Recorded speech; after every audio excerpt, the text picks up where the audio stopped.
কিরে তুই অন মসজিদের সামনে দাঁড়ায় রইলি? দাঁড়ায় রয়েছি।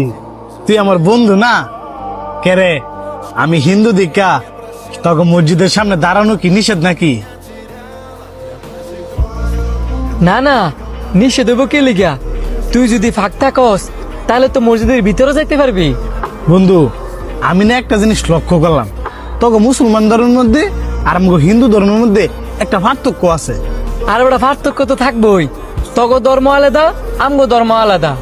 তুই বুঝস নাই আমি কোন পার্থক্যের কথা কইছি? এই যে তখন মসজিদের মধ্যে ধনী গরিব ছোট বড় সবাই একসাথে নামাজ পড়ে।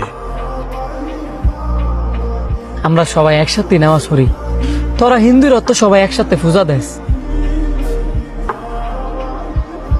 না, আমগো মন্দিরের মধ্যে গেলে বড় লোকরা আগে পূজা দেয় আর গরিবরা পরে।